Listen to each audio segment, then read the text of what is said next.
Hi, this is Donna. Welcome to DD Paper Crafts. In today's video we're going to be making this gift box which opens like so.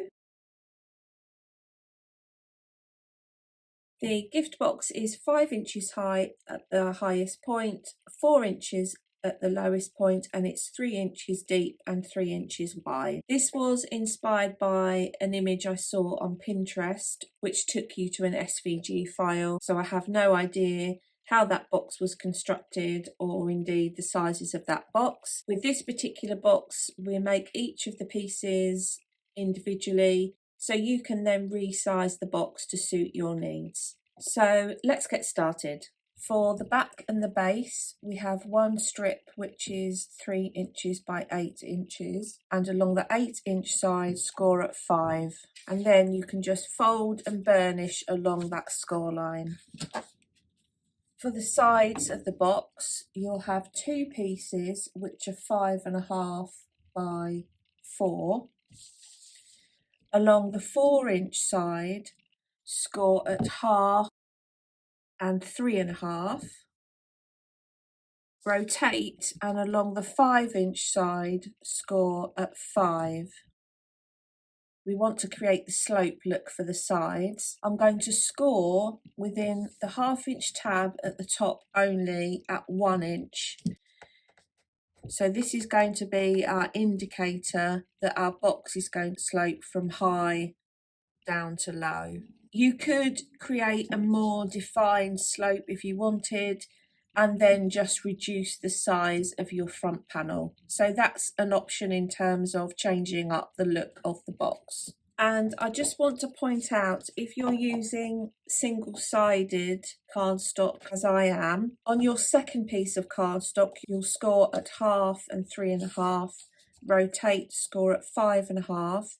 When you come to make your score line at 1 inch, flip the piece over and then score. This score line gives the indication for the slope, and if you don't flip the piece over you will, as I have done, end up with 2 left-hand sides. So make sure that you flip the second piece of cardstock. For the front panel of the box you'll have a piece which is 4.5 by 3, and along the 4.5 inch side score at 4. For the lid you'll need a piece which is 4 inches by 3.5 inches, and if you're adjusting the slope on your box you'll need to adjust the size of the lid. So you'll need to have a 1/2 inch hinge plus this length here plus your overhang. So in our case this is going to be 1/2 inch plus 3.25 inches plus 1/4 inch overhang, which gives us our 4 inches, and then times the width of the box, 1/4, 3.25. So that gives us our 3.5 times 4 inch piece. So if you're changing the slope at all, just bear that in mind for your lid. Along the 4 inch side score at 1/2 inch, rotate, and within the top 1/2 inch tab score down to the 1/2 inch score line at 1/4 inch and 3.75 inch. So we have our 2 side pieces. I'm going to start by cutting away the bottom left and right hand corners. From the glue tab on the left hand side, take a wedge from the ends. Take a wedge from this base glue tab, rotate and take a wedge from the left hand side of this glue tab. So this is our 1 inch mark here. We're going to cut up that score line like so and just remove that section. It will just make life easier. Take a wedge from the end of the remaining glue tab, and now you're going to cut from the top here, top right hand corner, diagonally down to the start of your glue tab here. So we're going to remove this 1 inch section on an angle. So we've reduced our 5-inch side down to 4 inches on what will be the front panel. So you want to do this on both of your side pieces. Next we'll take our front panel and just fold and burnish along the score line and take a wedge on the base glue tab. So the construction of our box using whichever is your preferred adhesive, this is our back and our base. For our front panel, we'll add glue to this tab here, and that will sit to create the front of the box like so. This will be the back, and then the sides will be adhered on the back panel like so, on the base, and then these glue tabs will attach to the front. So you choose whichever order you think is going to be easiest for you to adhere your pieces together. So I'm going to start by adding my tape to all of my glue tabs. I'm going to add the back panels in first, and I'm not sure that there's a right or a wrong order.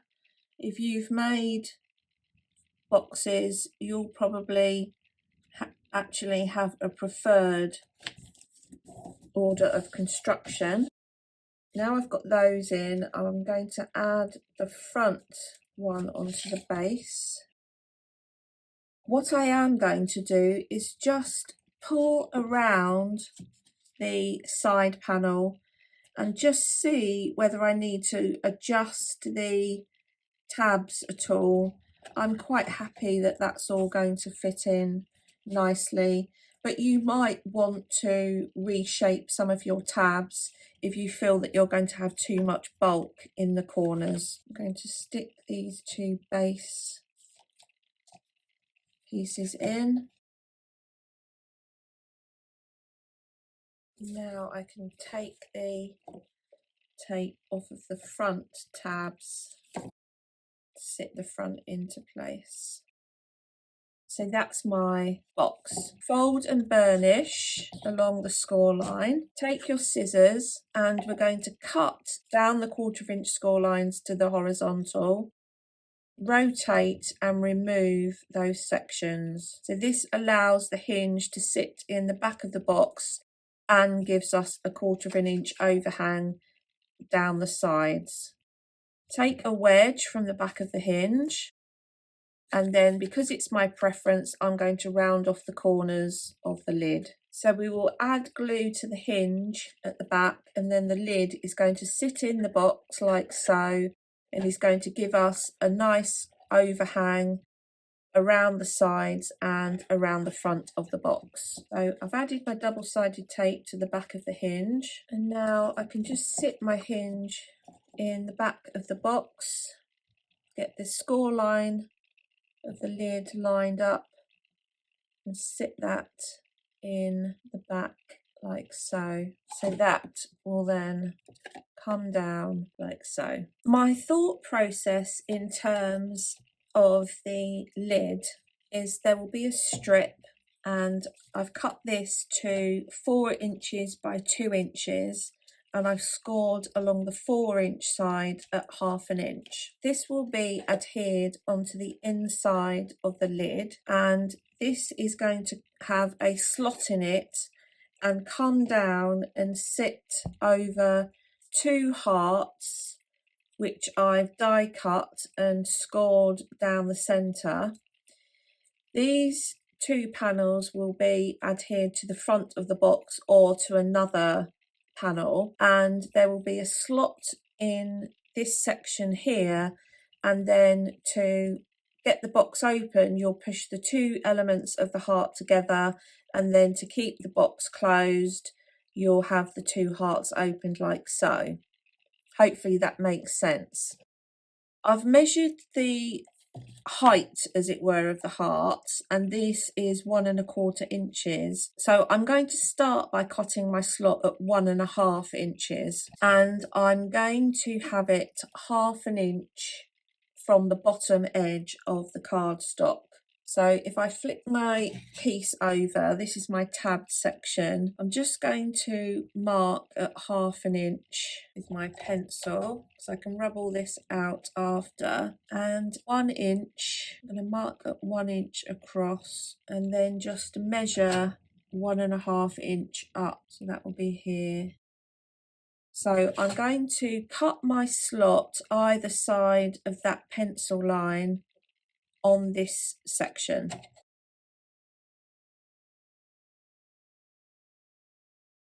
So if I sit my two hearts together,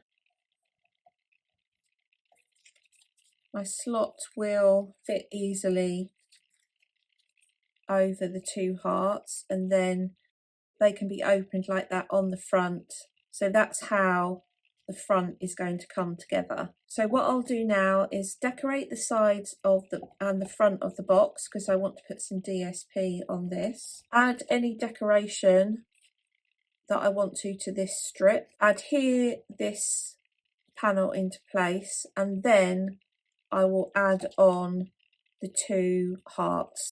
So I'm going to get up to that stage of sticking the hearts on, and then I'll come back.